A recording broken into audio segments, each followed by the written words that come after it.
दोस्तों पिछले साल कोविड-19 की वजह से बहुत सारे लोगों की जिंदगी बदल गई। कुछ लोगों ने अपने परिवार को खो दिया तो कुछ लोग इसका शिकार होकर मारे गए।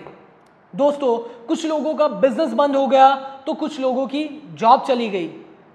स्टूडेंट्स तो सारे के सारे पास हो गए, लेकिन पढ़ाई किसने कितनी की ये किसी को नहीं पता। दोस्तों आपको क्या लगता है इसके पीछे सिर्फ और सिर्फ कोविड-19 जिम्मेदार है? No, that is absolutely wrong. कोविड-19 सिर्फ और सिर्फ एक सिचुएशन थी। बर्बादी का असली कारण हमारी ना बदलने की आदत है, द रेजिस्टेंस टू चेंज। दोस्तों हम अपने कंफर्ट जोन में ही बैठे रहे या फिर बाहर निकलने में बहुत ही ज्यादा देर कर दी। हमें पता है कि ऑनलाइन सर्विसेज जो है, फॉर एग्जांपल ई कॉमर्स है या फिर ऑनलाइन एजुकेशन है, ये बहुत सालों से चला आ रहा है, लेकिन एज अ कस्टमर कई बार हमने इसको अडॉप्ट किया, लेकिन as a business, as a profession हम इसको अडॉप्ट कर ही नहीं पाए। हमने इसके बारे में सोचा ही नहीं। इसी वजह से हमारा बिजनेस, हमारा प्रोफेशन जो है वो सफर करने लगा। अगर हम इसको अडॉप्ट करते तो हो सकता है पैंडेमिक की सिचुएशन में भी हमको इतना सफर नहीं करना पड़ता। दोस्तों सिचुएशन क्रिटिकल थी, ये हमें पता है।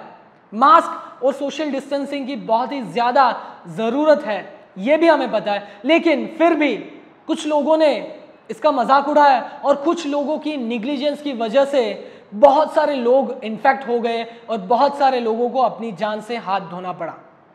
क्यों? Because of the resistance to change.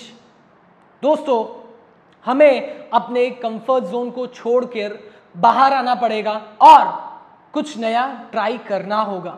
अगर आप बिजनेस में हो, जॉब में हो, सो कुछ नया स्किल लर्न करो, उसको अप्लाई करो और कुछ टाइम के लिए उसको एटलीस्ट कुछ टाइम के लिए ट्राई करो।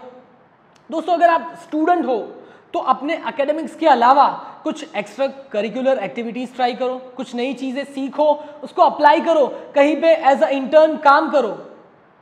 दोस्तों नेक्स्ट पैंडेमिक जो है वो नहीं आना चाहिए, लेकिन अगर आ गया तो उसका सामना कैसे करेंगे? अभी से हमें प्रिपरेशन करना होगा, नई चीजें सीखो और बदलना सीखो। All the best.